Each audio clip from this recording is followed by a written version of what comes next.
You replay that conversation from 3 days ago, again and again, different words, better comebacks. The perfect response you should have said. Why can't your brain just let it go? It's 2 in the morning and you're wide awake. Not because you can't sleep, but because your mind won't stop playing that conversation on repeat. Maybe it was with your boss, maybe your friend, maybe someone you barely know. You said something that sounded stupid, or you didn't say the thing you meant to say, and now your brain has decided this is the most important thing in the world. More important than sleep, more important than tomorrow. This one conversation that's already over. You finish a conversation and it feels off. Something didn't land right.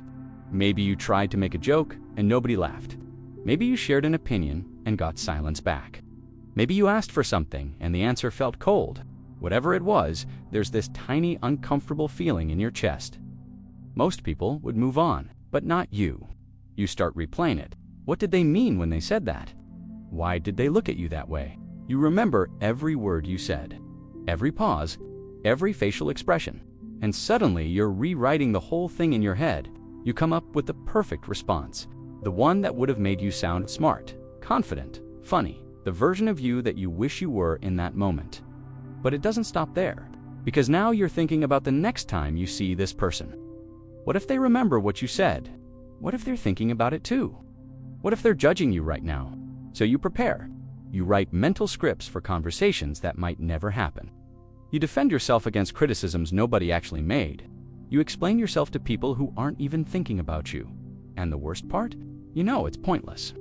You know that person probably forgot the conversation 5 minutes after it ended. You know you're creating problems that don't exist, but your brain won't listen. It keeps pulling you back, again and again. Like there's something you need to figure out, some hidden meaning you're missing, some way to fix what's already done. It feels like your mind is trying to protect you, but really, it's just torturing you. Because no matter how many times you replay it, you can't change what happened. The conversation is over. The moment is gone. But your brain hasn't gotten the message yet. You start avoiding certain people because you're still processing conversations from weeks ago. You rehearse everything before you speak because you're terrified of creating another moment to replay. You second-guess every interaction. Every text message becomes a puzzle to decode. Every silence feels loaded with meaning. You're not living in the present anymore. You're stuck in an endless loop of past conversations and future anxieties. So why does this happen? Why are some people able to have a conversation and move on while others replay it for days? It starts with something psychologists call rumination. That's the technical term for when your brain gets stuck on the same thought over and over. But rumination isn't random. It develops for specific reasons, usually in childhood. Think about it.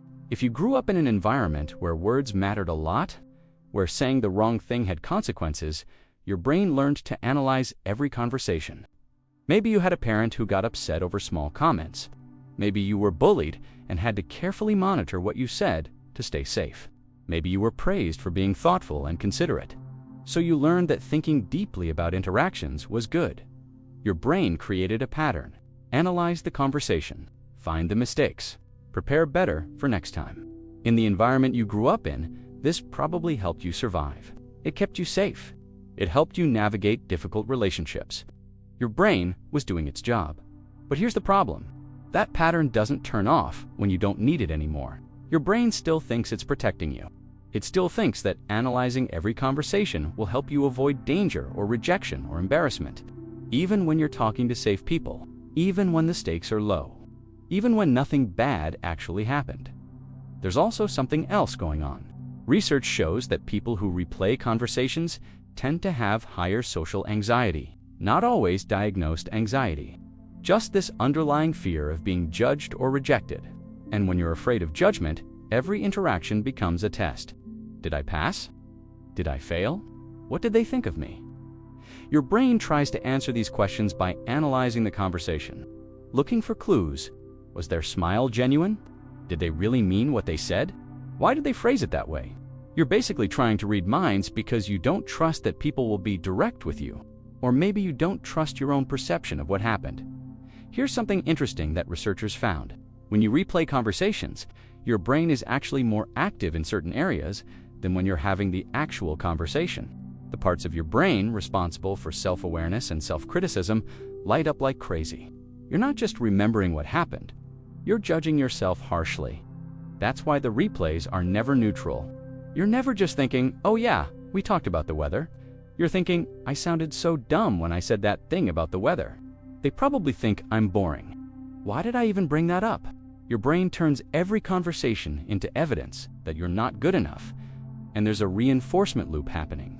Every time you replay the conversation, you're training your brain that this is important, that this deserves your attention, that you need to solve this puzzle. So your brain keeps bringing it back up. It's like when you check your phone constantly. Each check reinforces the habit.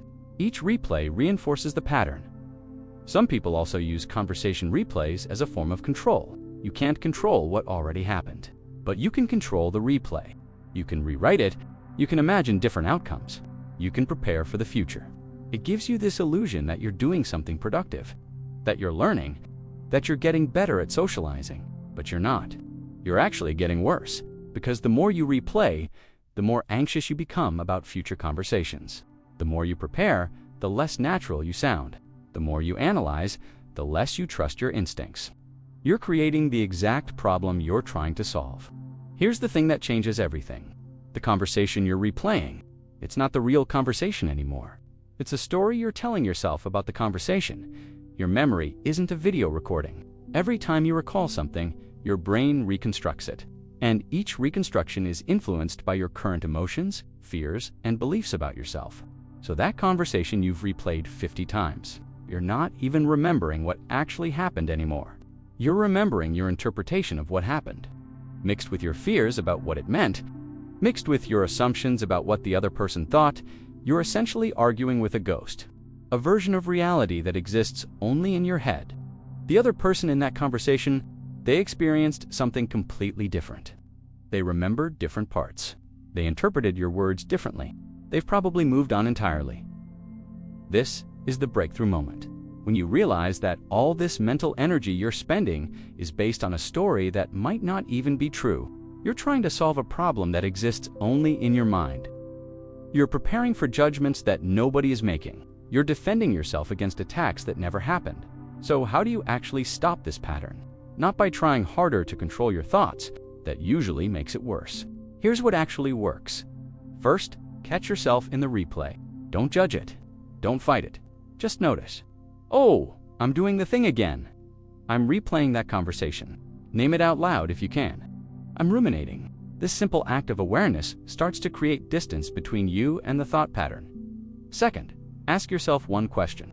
Is there any action I can take right now to resolve this? If the answer is yes, take that action. If you genuinely said something hurtful, apologize. If you need clarification, ask for it. But most of the time, the answer will be no. There's nothing to do. The conversation is done. When that's the case, remind yourself, there's no problem to solve here. My brain is just running an old program. Third, redirect your attention to something physical. This is key. Your brain can't ruminate and focus on physical sensations at the same time.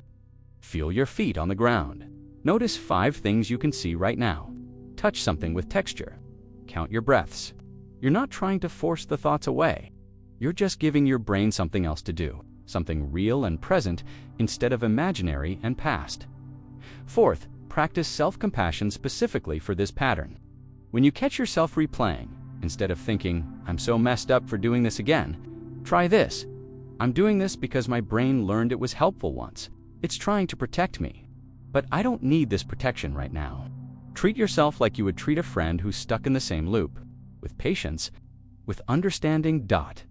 And here's the most important part. Start having more conversations with less preparation. I know that sounds terrifying, but every time you over-prepare, you reinforce the belief that conversations are dangerous and you need to be perfect. When you just show up and talk, even if it's messy, even if you say something awkward, you prove to your brain that you can survive imperfect conversations, that people don't actually abandon you for saying the wrong thing, that you're more resilient than your fear tells you. The goal isn't to never think about conversations again. The goal is to think about them proportionally, to process them once and move on, to trust that you handled it well enough, to accept that sometimes conversations are just conversations, nothing more. If this helped you, the next video breaks down why some people can't handle compliments.